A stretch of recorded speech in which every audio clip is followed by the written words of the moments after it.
everybody, a few years back I reviewed what was probably the most underwhelming piece of gear at the time, the original Arturia Drumbrute. This 2016 drum machine seemed like a dream come true. Fully analog, great sequencer, one knob per function UI and a design that pleases the eye of normal people and satisfies the basic instincts of synth nerds. The problem with this instrument, it sounded almost comically bad and might be the only bad gear protagonist I didn't make any real music with. Although I sent it back after reviewing it, this cursed drum machine kept on haunting me, and when I found one on Reverb for the price of a Volca, I might have been hovering over the buy button a little too hard. Was this the worst purchase ever? This buyer's remorse turned video essay consists of 3 phases. First, we will listen to the notorious sounds that kept Drumbrute from becoming a modern classic.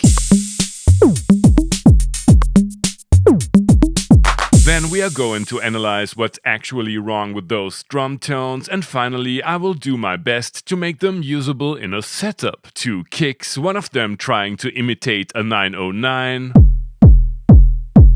poorly, the other one offering woolly 808 booms, a very old school synth snare, surprisingly decent clap and a rim, the latter doubling as a clave generator if you are into stuff like that, metallic hi-hats that might remind you of a 606, mostly unusable toms, living a not-so-secret double life as slightly more mix-friendly congas, a bright and noisy cymbal, you can reverse, sluggish maracas, living in harmony with a tonal tambourine, and finally a sap that didn't make it onto a Kraftwerk album for a reason. I like the non-programmable metronome click, but the utter lack of cowbell is offensive. All this questionable percussive goodness is put through a resonant filter for discount Daft Punk build-ups and DJ-style breaks,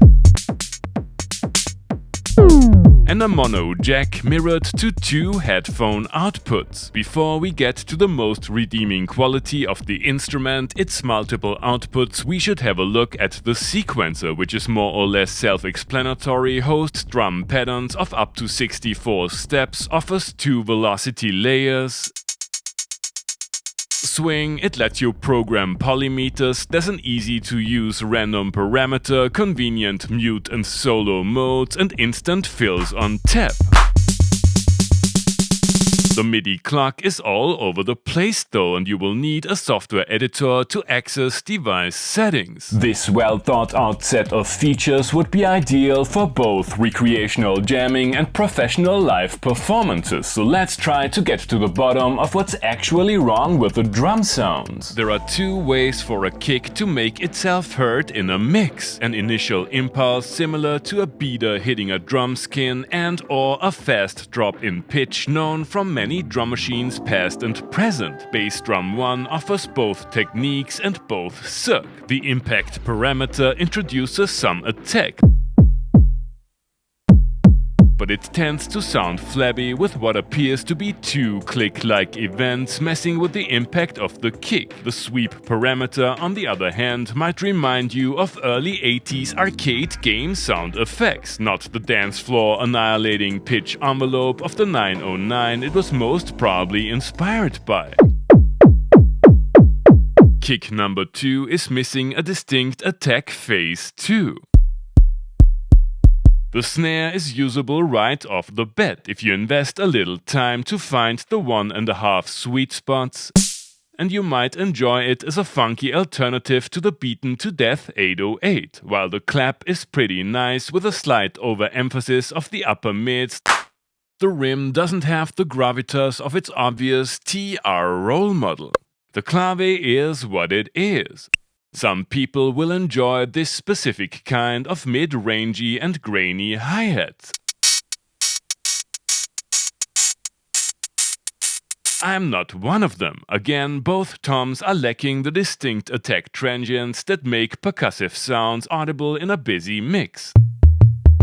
The congas are structurally similar, definitely not Buchla-worthy, but their higher register makes them stand out a little more. It's not always easy to time the reverse cymbal, but I would have appreciated its darker timbre as a tonal option for the regular one. Tambourine and maracas seem to be two different shades of filtered noise, and their attack phase is rather spongy, while the sap is missing the aggression and brightness electro artists love so much. Time to embrace the brute in all its meme-inducing glory and see if we can make it work straight out of the master output.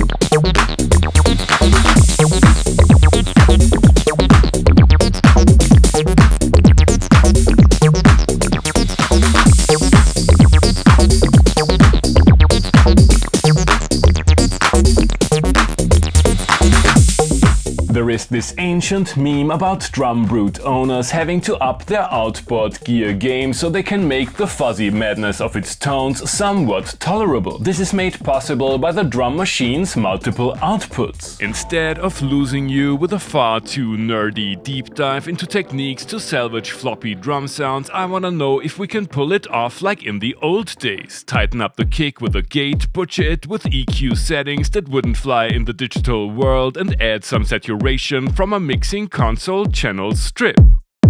Compress snare and clap for some extra snap. Take the edge off the cymbal with a ladder filter and add depth with reverb and delay. Go medieval on the toms and congas with a gate, compressor and limiter combo just to find out that all attempts are futile. Add a touch of compression to the heads for more attack and remove some ugly mid-range because art is subjective anyway. And leave the maracas like they are, not because they're good, but because I ran out of dynamic processes.